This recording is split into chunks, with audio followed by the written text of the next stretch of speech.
Hello, Kate here for KDA Designs. In this video, I'm going to show you how to replace wooden balusters with iron balusters. Now, I'm not saying that how I did it is the way a professional would do it. I'm not a professional. But the reason I did it this way is because I wanted to reuse some of the old parts. The parts I reused are the metal handrail that the handrail sits on. The handrail itself, I sanded it down and stained it so it matched the new hardwood.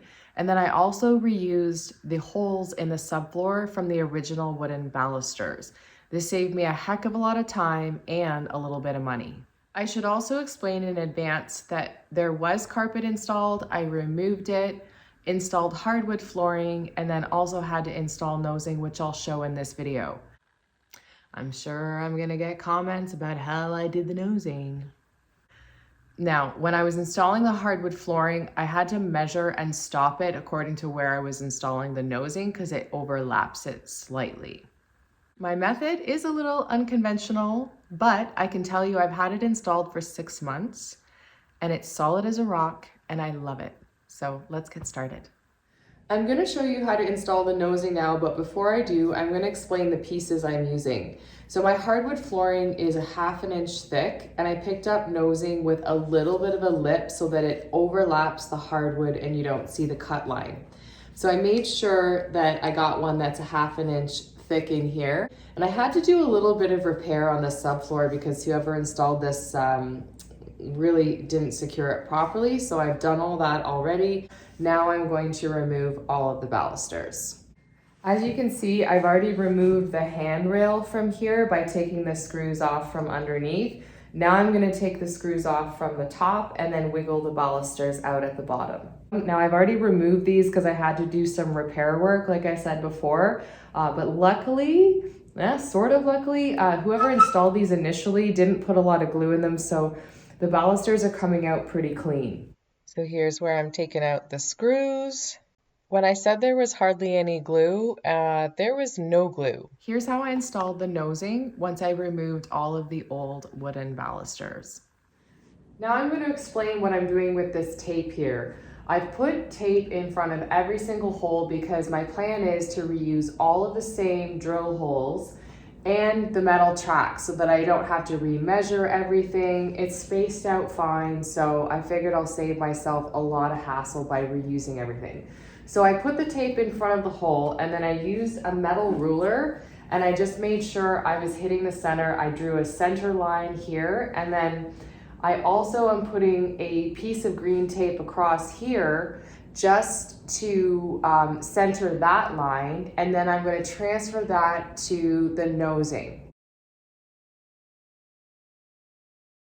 So I marked off the center point with the green tape of each hole, and then I measured the distance of the center point of each hole to the edge underneath of the hardwood flooring. And then I added a line across the entire nosing. So I know where my center point is now, and it'll be the cross point between this line here and the horizontal line. Okay, that's the drill point right there. That's the center of each hole. So that's the madness behind my tape. And again, I'm going to double check this, triple check this before I actually drill any holes because the nosing is not cheap. And I'm going to be using some duct tape just to keep it in place. I'm going to drill my holes before I glue this down and nail it down with my nail gun. Reason being, there's a lot of crap that comes up when you drill, and I want to make sure I can vacuum underneath it and vacuum inside the holes just to make it as clean as possible before installing the new balusters. The iron balusters that I'm using are 5/8 of an inch, but I'm going to use a 3/4 inch bit to make the holes. Reason being, I tried with a 5/8 inch and it was just too difficult to get them into the hole, just too snug. Maybe it was my bit, but I'm gonna go with a little bit bigger to give myself a little bit more wiggle room. I'm now ready to drill the holes in the nosing, so I'm gonna make sure that when I start drilling the hole, it's that the point here is right in the center of the center point that I've made for each hole.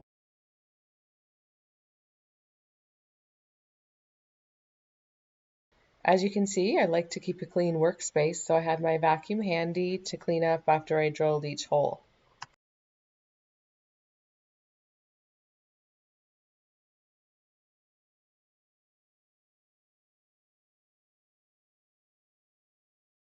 Then when I was done drilling all the holes, I took the tape off and did another vacuum on top and underneath in all of the holes in the subfloor.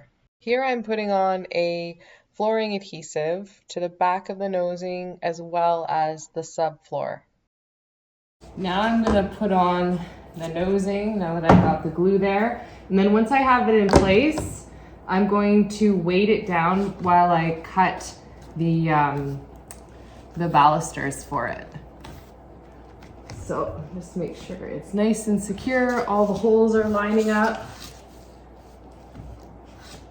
Looks good.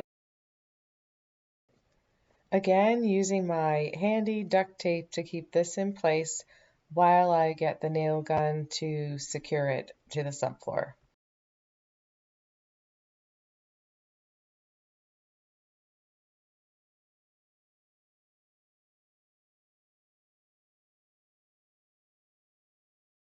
Okay, I know I'm doing this in the bathroom, but it's just because all my tools are in here and it's close to the landing. So I'm replacing the old wood balusters with iron hollow balusters. So for me to use the same metal track and the same holes underneath, I'm going to need to add something to this iron baluster in order to secure screws through the metal track. So what I've done here is I've marked off 4 inches on a 1/2 inch dowel. This is a 5/8 inch baluster. And I'm going to PL, rotate it, and then rotate it into the iron baluster. I'm going to let it dry for a few days, and then I'm going to cut off the ends so it's flush here. And then I will drill a hole in, a little hole, so that I can secure a screw in from the top, and then PL at the base of the bottom of the baluster. So again, I marked off the end there, but I'm going to start off with a really big kind of dollop at the end. And then I'm going to rotate it down the dowel and then stop it just about a 1/2 inch before that line. I mean, it doesn't really matter if you go over because you can always cut it off. But so here's my iron baluster that's hollow.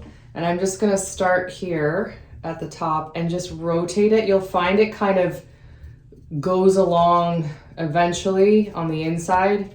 And so what, like I said, if it pops out around the edge at the top, then you can always clean it up. But rotating seems to kind of get it right in there. Okay, so this one probably had a little bit too much. That's fine. I'm gonna just kind of wipe that off. And this is going to be covered at the top with a shoe. Now I'm going to set this aside for a couple days, let it dry, and then once it's dry, I'm just going to cut it off right so it's flush at the top of the baluster. I gave the balusters a few days to dry and measured each individually as the holes in the subfloor were not all the same depths. I double-checked my measurements by flipping the balusters upside down so the dowel side was in the holes before cutting. Then I cut each baluster and drilled a tiny hole into the center of the dowel for screws. I also put PL in the holes before putting the iron balusters in with the shoes. Then all that was left was to screw them all in place and secure the shoes in place by tightening them.